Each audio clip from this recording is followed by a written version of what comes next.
இப்போ வந்து உங்களுக்கு யாருக்காவது வந்து நான் யாரையும் பார்த்தாலும் ஏமாற்றணும் தான் தோணுது, என் நண்பர்களை பார்த்தா நான் ஏமாற்றணும் தான் தோணுது, அவங்ககிட்டருந்து எதையாவது எடுக்கணும் தான் தோணுது, பிடுங்கணும் தான் தோணுது, அப்படின்னு தான் தோணுது அப்படின்னா அந்த நினப்பை எப்படி மாற்றுறது? அதுபோல் உங்கள் பிள்ளைகள் வந்து யாரையும் ஏமாற்றக்கூடாது, யார்கிட்டேருந்து ஏமாற்றக்கூடாது அப்படின்னா என்ன பண்ணுறது? அவங்களுக்கு நல்ல பழக்கத்தை கொடுக்க பழகுங்க, கொடுக்க சொல்லுங்கள். அது மாதிரி நீங்கள் உங்கள் நண்பர்களுக்கு எடுக்க பழகுறீங்களா, அவங்களுக்கு தெரியாமல் எடுக்கிறது, அவங்கள ஏமாற்றணும்னு நினைக்கிறது, இந்த மாதிரி பழக்கத்தில் எப்படி மாற்றுறதுன்னா அவங்களுக்கு என்ன தேவையோ நீங்கள் கொடுக்க பழகிடுங்க. கொடுக்க பழகிட்டீங்கன்னு வச்சுக்கோங்க, கொடுக்க கொடுக்க கொடுக்க மனசு இந்த கெட்ட எண்ணங்கள்லாம் போயிடும். ஏமாற்றணும், திருடணும், லஞ்சம் வாங்கணும், ஊழல் பண்ணணும் அப்படிங்கிறதெல்லாம் போயிடும். கொடுக்க கொடுக்க வாங்குறவங்க சந்தோஷப்படுவாங்க. நீங்கள் கொடுக்க பழகிட்டீங்கன்னா வாங்குறவங்க சந்தோஷப்படுவாங்களா, அவங்கள பாராட்டுவாங்க. அப்போ நீங்கள் ஒரு உயர்வு நிலை அடைவீங்க. நீங்கள் எடுக்கும்போது பிறரை ஏமாற்றி வாங்கும்போது உங்கள்கிட்ட ஒரு கேவலமான நினப்பு தான் இருக்கும், உங்களை பற்றி அவங்களுக்கு ஒரு கேவலமான எண்ணம் தான் இருக்கும். அப்போ கேவலமான மனப்பான்மையிலேருந்து உங்கள் மனப்பான்மையை உயர்வான மனப்பான்மையை மாற்றணுன்னா கொடுக்க பழகிடணும். சின்ன சின்னதாக, அதாவது பெருசாக கொடுத்து நீங்கள் வாழ்க்கையில் கடங்காரனாக ஆகிடக்கூடாது. உங்கள் சக்திக்கும் கொடுப்பதற்காக நம்ம இவ்வளோ வச்சுக்கணும். உணவை கொடுப்பது, பணத்தை கொடுப்பது, சின்ன சின்ன பண உதவிகள், அப்புறம் சின்ன சின்ன உணவை கொடுப்பது, இது ரொம்ப முக்கியம். உணவை கொடுக்கறது, அந்த மாதிரி கொடுக்க பழகிட்டின்னு வச்சிங்க, இந்த எடுக்கணும், பதுக்கணும், திருடணும், கொள்ளையடிக்கணும் அப்படிங்கிற எண்ணம்லாம் போயிடும். கமிஷன் அடிக்கணும் இப்படிங்கிற எண்ணம்லாம் போயிடும். கொடுக்கும்போது உங்களுக்கு ஒரு எல்லோரும் பாராட்டுவாங்க, உங்களை வந்து வாழ்த்துவாங்க, உயர்வு மனப்பான்மை ஏற்படும்.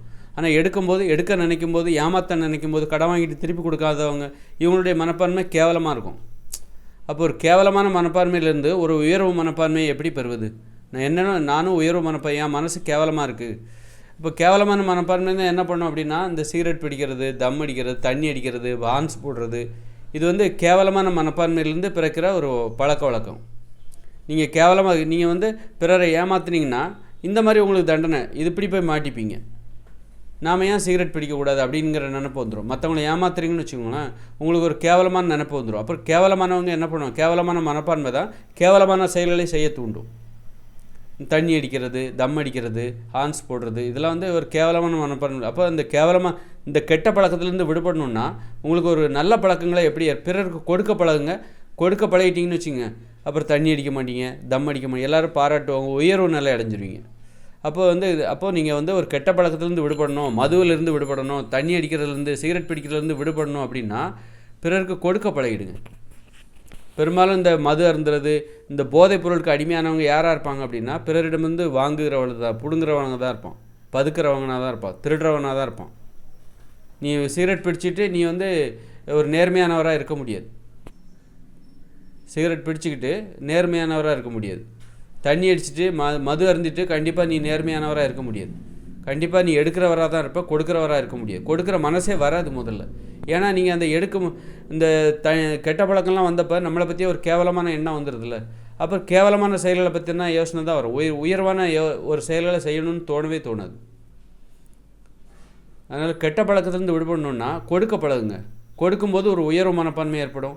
கொடுக்க என்ன ஆகும் அப்படின்னா அந்த கெட்ட பழக்கத்துலேருந்துலாம் விடுபடுவீங்க, ஈஸியாக விடுபட்டுருவீங்க. அதனால் கொடுப்பது என்பது நம்மை உயர்த்துக்கிற ஒரு வழி. எந்தெந்த வகையிலெல்லாம் நமக்கும் எந்தவித பாதிப்பும் ஏற்படாத வகையில் கொடுக்கணும். நாம் கடங்காரன் ஆகிடக்கூடாதுல்ல. அதே நேரத்தில் கொடுத்துக்கிட்டே இருக்கணும். கொடுப்பதற்காக பயிற்சி எடுத்துக்கிட்டே இருக்கணும். எடுக்க இப்போ ஏதாவது உங்கள் வீட்டில் வேலைக்கு வராங்க, நல்லா வேலை செய்கிறாங்க, சம்பளத்தை மீறி ஒரு 50 ரூபா எக்ஸ்ட்ரா கொடுக்கணும். அவங்க எவ்வளோ கேட்குறாங்க? சம்பளமாக ஒரு 400 ரூபா கொடுங்க அப்படின்றாங்களா, கூட 50 ரூபா சேர்த்து கொடுங்க. இந்த மாதிரி. அப்புறம் ஏதாவது ஒரு ஹோட்டலில் போய் சாப்பிட்றீங்க, டிப்ஸ் வந்து நீங்கள் நல்லா சர்வ் பண்ண சாப்பாடு நல்லா இருந்ததா, அது இருந்தால் ஒரு டிப்ஸ் 10 ரூபா வைங்க, அந்த மாதிரி.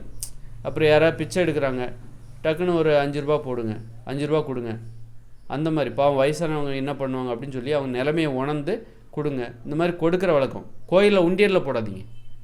உண்டியல்லையோ அல்லது தேவாலயத்தில் உண்டியல்லையோ எந்த ஒரு மத வழிபாட்டத்துலையோ உண்டியலில் போடாதீங்க. இந்த மாதிரி மனிதர்களுக்கு கொடுக்க பழகுங்க. யாருக்காவது வறுமையில் இருக்கவங்க, இந்த மாதிரி கொடுக்க தினமும் அந்த பயிற்சி எடுத்துக்கிட்டே இருக்கணும். அப்புறம் உணவை கொடுக்கணும். உங்கள் நண்பர்களோடு இருக்கும்போது உணவை பகிர்ந்து கொள்வது, அந்த செலவை நீங்கள் ஏற்றுக்கோங்க, நான் கொடுக்குறேன் காசு அப்படின்னு சொல்லிட்டு அந்த மாதிரி கொடுக்க பழக உயர்வு நிலை அடையும் போது இந்த கெட்ட பழக்கம் இருக்குல்ல, இந்த மது அருந்துறது, இது மீது உங்களுக்கு ஒரு பிடிப்பே இல்லாமல் போயிடும்.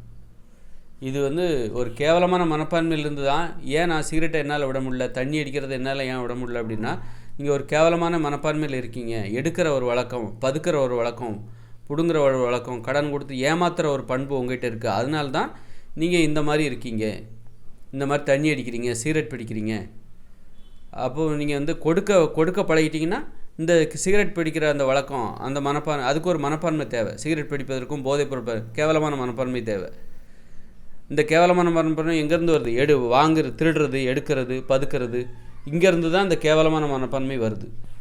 அப்போது நீங்கள் கொடுக்க பழகிட்டிங்கன்னா உயர்வு மனப்பான்மை வரும். அப்போ அதற்கு பொருத்தமாக உயர்வான பண்புகள், நல்ல உணவுகளை சாப்பிட ஆரம்பிச்சிருவீங்க, ஆரோக்கியமான உணவுகளை சாப்பிட ஆரம்பிச்சிருவீங்க. இதை நம்ம இங்கே புரிஞ்சுக்கணும். நான் என்ன சொல்ல வரேன், தெளிவாக நான் உங்களுக்கு என்ன புரிய வைக்க வரேன் அப்படிங்கிறத நீங்கள் கொஞ்சம் முயற்சி பண்ணி புரிஞ்சுக்கிட்டா நல்லாயிருக்கும்.